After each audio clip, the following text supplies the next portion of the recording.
বন্ধুর কাছে টিভি বিক্রি করা হয়েছে, টিভি শেষ। মানিজ্যত আছে এখানে, চিটারি ব্যবসারি ব্যবসা করি নাকি আমরা। ভয়াবহ যেটা তারা একটা সন্ত্রাসী একটা আন্ডারগ্রাউন্ডে যেটা করতেছে অনেকেই জানে না, রিকভারি টিম। ওয়ালটনের মধ্যে অনেক আয়না ঘরও আছে, টর্চার সেলও আছে। তারা যা করছে, অট্টালিকা যা করছে, তা আমাদের মতো যে ডিলার যারা আছে সবারকে মাইরে করছে এই অট্টালিকা।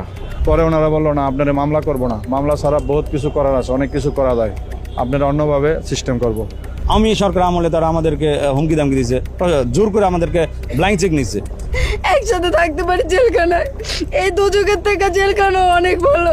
আমি একটা ডিলার, আমাকে আপনি চালানে 18% দিচ্ছেন, তাহলে আমি লাভটা করবো কি? আপনি তো ডিক্লারেশন দিয়ে দিলেন ছাড়ার জন্য। ওয়ালটন, আমাদের পণ্য। আমাদের পণ্য সেজে আমাদের জন্যই অদ্ভুত অভিনব এক প্রতারণার ফাঁদ তৈরি করেছে আমাদের ওয়ালটন। তার পরীক্ষা ফি দেওয়া পারছি না, আর চলে অসুস্থ, তার অসুখের ঘরে ওষুধ ঢুকাতে পারি না। আমাদের মানে খাওয়া দাওয়া পর এমন পরিস্থিতি দাঁড়াইছি যে আমাদের বাইরে যাওয়ার মতো ক্ষমতা নেই। আমরা কি করে বাঁচবো? আমরা একটা পথের ভিখারি হয়েছি, আমাদের নিঃস্ব হয়ে গেছে।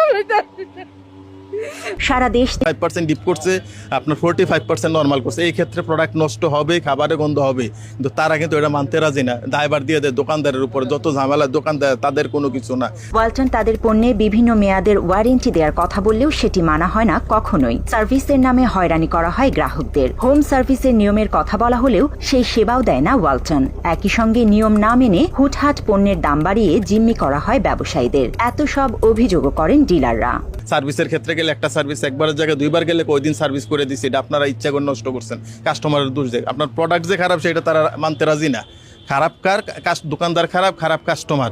আর এত বড় কোম্পানির সাথে আমাদের মতন সাধারণ পাবলিক গিয়ে তো কোনো কিছু বলার ক্ষমতা আমাদের নাই। বলা হয় যে বাসায় যে হোম সার্ভিস দেওয়া হবে, কিন্তু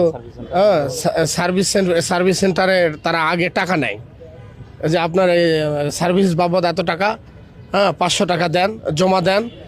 তারপর আপনাকে ফোন দিয়ে বলা হবে যে আপনার জিনিসটা কি কি লাগবে। এরকম পাবলিকের কাছে গেলে এই জন্য আস্তে আস্তে পাবলিকের আস্থা অনেক কমে গেছে। এদের এমন একটা পলিসি যে মানে অনেক সময় দেখা গেছে পণ্যের দাম কমাই দিছে, বিভিন্ন অফারতে দাম কম হচ্ছে। আমার কয়েকবার দেখা গেছে, একবার 83 পিস এলইডি দিয়ে আগের দিন এলইডি দিছে, পরের দিন 3000 করে দাম কমাই দিছে। তাহলে আমাকে 3 দিন আগে প্রোডাক্ট দিল ধরুন 40,000 টাকা একটা এলইডি দাম, পরের দিন ওরা দাম কমাই দেবো 37,000 টাকা। তার প্রত্যেকটা এলইডি যে 3,000 টাকা আমাকে দাম বেশি গেলো, আমি প্রোডাক্টটা বিক্রি করবো কোথায়? 2022 সালে জানুয়ারি মাসের প্রথম 20 দিনে তারা 18 থেকে 20 বার দাম বাড়াইছে। 18 থেকে 20 বার দাম বাড়াইছে। কি সমস্যা? ডলারের দাম বেড়েছে। যে ডলারের দাম বাড়ছে, তুমি আজকে যে মালটা কিনে নিয়ে আসতেছো সেটা তুমি 3 মাস পর প্রোডাকশন করবা, 3 মাস পর দাম বাড়তে পারে। তুমি যে মালটা আমাকে এখন দিচ্ছ সেটা তো তুমি 3 মাস আগে নিয়ে আসো নাই। তো তারা আমাদের মাধ্যমে অনেক বাটপারি করছে, আমরা কিছু বলি নাই, কারণ তারা অনেক বড় কোম্পানি। এত অভিযোগ থাকা সত্ত্বেও আওয়ামী লীগ এবং প্রশাসনের ভয় ভীতি দেখিয়ে ব্যবসায়ীদের নিয়ন্ত্রণ করতেন ওয়ালটন কর্তৃপক্ষ, এমন দাবি করেন ব্যবসায়ীরা। কোনো কিছু বললে আইনের ভয়, এই করবে সেই করবে, কারণ তারা তো আমার আয়নাঘর সহ দেখাই আনছে যে ইয়ে করে রাখলে আপনি কি করবেন। আসলে তো এদের বিরুদ্ধে কোনো কিছু করার আমার ক্ষমতা নাই। একটা কোম্পানি 15 বছর টিনের ব্যবসা থেকে আজকে হাজার হাজার কোটি টাকা মালিক হয়, 15 বছর তাদের এত গ্রোথ, এই আওয়ামী লীগের ছত্রছায়া তারা এই গ্রোথগুলো করছে। এছাড়া আলোচনা করার নামে ব্যবসায়ীদের ওয়ালটনের প্রধান কার্যালয় নিয়ে নানাভাবে ভয়ভীতি দেখানো হতো বলেও জানান ডিলাররা। তারা বলেন ওয়ালটনের নিজস্ব টর্চার সেল রয়েছে, আর সেখানে নিয়ে সাবেক প্রশাসনের বিভিন্ন কর্মকর্তাদের দ্বারা নির্যাতন করা হতো তাদের। গ্লাস কালারের রুম আছে, রুমের মধ্যে আমাকে নিয়ে প্রায় 12-13 জন, আপনার যে সাবেক এসপি থাকে, তারপরে সাবেক আপনার ওসি, আবার হচ্ছে গিয়ে আওয়ামী লীগের কিছু ক্যাডার ম্যাডার ওরা আমাকে নিয়োগ দিয়ে রাখছে। তাদের হেড অফিসে একটা আয়নাঘর বা একটা টর্চার সেলের মতো আছে। আমি একদিন গিয়েছিলাম সেখানে, আমাকে ডেকে নিয়েছিল যে আপনার কাছে এত টাকা পায়, আপনি সেইগুলা পরিশোধ করেন। কিন্তু ওই টর্চার সেলে গিয়া সেখানে কাদের বসাইছে জানেন? অবসরপ্রাপ্ত ম্যাজিস্ট্রেট, অবসরপ্রাপ্ত এসআই, অবসরপ্রাপ্ত জজ সাহেব, এদেরকে বসানো হয়েছে। কারণ কি? ওই যে তাদের সাথে লিঙ্ক আছে, পরবর্তীতে যারা এখন বর্তমানে দায়িত্বপ্রাপ্ত আছে তাদের সাথে তো তাদের লিঙ্ক আছে। এখানে তারা বসে 8-10 জন, একজন বলে উনি সাবেক ওসি, আরেকজন হলো সাবেক এসপি, এভাবে তারা 8-10 জন বসে আর আমাদেরকে 1 লাখ টাকা ডাকে আমাদেরকে বেন টর্চার, বিভিন্ন প্রশ্ন, ওখানে প্রশ্ন জর্জরিত করে বেন টর্চার করে আবার আপনার টাকা ঢুকান, আবার নতুন করে টাকা দেয় এবং স্টাম্পের মধ্যে লিখিত নিত। ওরা ওইখানে আমাদের একজন 1-to-1 কথা বলে নিয়ে যায়, নিয়ে যাওয়ার পরে ওদের ওইখানে ওরা 10-12 জন থাকে, বিভিন্ন জন বিভিন্ন ধরনের কথা বলে, বিভিন্ন ধরনের হুমকি দেয়। এতে দেখা গেছে আমাদের অনেকেরই মানসিকভাবে শারীরিকভাবে এবং সম্মানহানি করেছে। ইভেন আমাদের এক ভাই আছে, তাকে তারা হাতে গায়েও হাত তুলেছে। অবসরপ্রাপ্ত ওসি, এসপি, আগে নাকি মেজর ছিল, এরাই বিভিন্ন ধরনের অফিসাররা আইসা মানে আমি একা, তারা যখন এইভাবে গুল করে বসে আমার কথা বলে, বিভিন্ন ভয়ভীতি দেখায়। আমি তো ওই ভয়ভীতির কারণ না, তারপর আমার ভয়ভীতি দেখাইছে, অনেক ভয়ভীতি দেখাইছে, আমার গায়ে হাতও তুলছে। ওয়ালটনের চেয়ারম্যান এবং কর্তৃপক্ষের কাছে বারবার অভিযোগ দেওয়া সত্ত্বেও কোনো প্রতিকার পাননি ব্যবসায়ীরা। এটা তো টোটাল ম্যানেজমেন্টই জড়িত ভাই, কারণ একটা পলিসি করতে গেলে কোম্পানি ঊর্ধ্বতন কর্মকর্তা ছাড়া তো কোনো পলিসি আপনার অবলম্বন করতে পারে না। তাদের তো বিভিন্ন টিম আছে মার্কেট পর্যবেক্ষণ করে, কিন্তু তাদের কাছে যাইলে হয়তো 2-4 জন খারাপ করছে। 2-4 জন যদি খারাপ করে থাকে, দেশে হাজার হাজার ডিলার ক্ষতিগ্রস্ত কিভাবে হইল? 23 সালের ফেব্রুয়ারিতে এসে আমি বন্ধ করে দিই, ভাই আমি আপনাদের হিসাব অনেক গরমিল পাইতেছি, আমি আর সেল করব না। তখন তারা আমারে ডেকে নিয়ে গেল তাদের রিকভারি টিম হলো মালিক পক্ষের চাস্তো ভাই, সম্ভবত জাহিদ ওনার নাম, ফুয়াদ, আরও কয়েকজন মার্কেটিংয়ের কয়েকজন 7-8 জন মিলে আমার এমনভাবে প্রশ্ন করলো, আমি যেমন মানুষটা আমি অমানুষ, যা থা ভাষা, খারাপ ভাষা, বাজে আচরণ, যা করার তাই তারা করছে। এই অবস্থায় বিচার না পেয়ে সম্প্রতি ওয়ালটনের বিরুদ্ধে প্রেস ক্লাবের সামনে মানববন্ধন করেছে ভুক্তভোগী ব্যবসায়ীরা। তবে স্বতঃস্ফূর্তভাবে বিচার চাওয়ারও উপায় নেই নিরুপায় ক্ষতিগ্রস্ত ডিলারদের। ওয়ালটনের বিরুদ্ধে কোনো আন্দোলন করলে ভুক্তভোগীদের বিভিন্ন মাধ্যমে হুমকি দেওয়া হয়।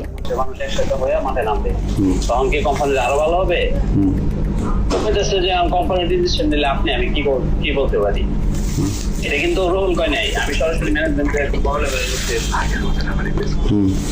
তো আমি আপনার যেটা অ্যাডভাইস করবো যে আপনি থানায় একটু যোগাযোগ রাখবেন, মানে আপনার যে থানায় যে ওখানে কোনো ওয়ারেন্ট আসে কিনা, আপনি লোক লাগে রাখবেন থানার মধ্যে। 2008 সালে বাণিজ্যিক কার্যক্রম শুরু হবার পর থেকে গেল 15 বছর ধরে ব্যবসার নামে চলছে ওয়ালটনের এই মহা প্রতারণা। তারপরেও তাদেরকে কিছুই বলা যায়নি, কারণ আওয়ামী লীগের রাজনৈতিক ক্ষমতা কাজে লাগিয়ে ডিলারদের উপর চালিয়েছে স্টিম রোলার। গণমাধ্যমের সামনেও নিজেদের করুণ গল্প শোনানো যায়নি, তাদের মুখ বিজ্ঞাপনের টাকায় বন্ধ ছিল। আজকে আমরা যারা পথে বসেছি বা নিঃস্ব হয়েছি, তার মূল কারণ আওয়ামী লীগ সরকারের মাধ্যমেই করেছে। আমরা যদি কখনো কোনো অভিযোগ করতাম, তখন তারা আওয়ামী লীগের ভয় দেখাতো বা বিভিন্ন রকমের হুমকি দিত। কোথাও কোনো বিচার না পেয়ে অন্তর্বর্তী সরকারের প্রতি ঘটনার সুষ্ঠু তদন্তের অনুরোধ জানিয়েছেন ওয়ালটনের ডিলাররা। একই সঙ্গে প্রকৃত অপরাধীদের খুঁজে বের করে আইনের আওতায় নিয়ে আসার দাবি তাদের। এছাড়া ওয়ালটনের থেকে পাওনা টাকা ফেরতের ব্যবস্থা না হলে আত্মহত্যা ছাড়া উপায় নেই বলেও আর্তনাদ করেন ব্যবসায়ীরা। আমি এক সুষ্ঠু বিচার চাই। আমি যদি এই সুষ্ঠু বিচার না পাই, আমার আত্মহত্যা করতে পারতাম। আমি ফ্যাক্টরির সামনে আত্মহত্যা করবো, আমি সোজা হিসাব ভাই বলে দিলাম। অনুরোধ করে বলবো মাননীয় সরকারকে অন্তত আমাদের ন্যায্য দাবি চাই, অন্য কিছু আমরা চাই না। আমাদের সুব্যবস্থা করে দেয় আমাদের মাননীয় সরকার। আমাদের পাওনাটা বুঝাই দিলে হইব। আমগো হ্যাগো কাছে কোনো পাওনা নাই গা, কিন্তু আমরা যা পাবো আমগো ডকুমেন্ট অনুযায়ী, প্রমাণ অনুযায়ী আমগোটা আমার বুঝাই দিলে হইব। এটা একটা বিচারের আওতায় নিয়ে আসা এবং আমাদের যারা ডিস্ট্রিবিউটর আসি, যারা ডিলাররা আসি, তাদের একটা দাবি যে আমাদেরকে অবশ্যই ওয়ালটনের পুনর্বাসন করা এবং আমাদের ক্ষতিপূরণ করে দিয়ে দেন। আমরা ন্যায্য অধিকার আমাদের চাই, আমরা আমাদের সম্মানটুকু আমরা ফিরে চাই। আমরা যেন আমাদের সন্তানদেরকে নিয়ে যেন দুটা খায়ে যেন আমরা বাঁচতে পারি, আমাদের সেই সুযোগটা করে দিতে হবে। যে পার্সেন্টেজ তারা দেওয়ার কথা ছিল, ওগুলো অ্যাডজাস্ট করে দিলে কোম্পানি থেকে প্রত্যেকটা ডিলারই কোনো না কোনো অ্যামাউন্টের টাকা পাবেই। আমি এটা সুষ্ঠু তদন্ত চাই। বাংলাদেশের জনগণের কাছে, সবার কাছে, বাংলাদেশ সরকারের কাছে আমি সুষ্ঠু বিচার চাই। আওয়ামী লীগের দোষর হিসাবে তারা ক্ষমতার দাপট দেখিয়ে আমাদের যে পরিমাণ হয়রানি করাচ্ছে, এই মিথ্যা মামলা থেকে মুক্তি চাই এবং আমাদের সঠিক হিসাব নিষ্পত্তি করে দিয়ে আমাদের যে আগের ন্যায় ফেরত প্রেরণের জন্য আমি আবদার করি। আমাদের সুষ্ঠুভাবে আমাদের বিচার পাওনা, আমাদের সবকিছু বুঝাই দেখ। আমি বাংলাদেশের সবার কাছে আবেদন জানাচ্ছি, আমরা আর এভাবে ঘুরতে পারতেছি না। এই সরকারের কাছে, বিশেষ করে এই সরকারে আমার এলাকার একজন উপদেষ্টা আছেন, যুব ক্রীড়া মন্ত্রণালয়ের উপদেষ্টা জনাব আফসিদ মাহমুদ ভুইয়া সাহেব, ওনার মাধ্যমে ওনার দৃষ্টি আকর্ষণ করছি।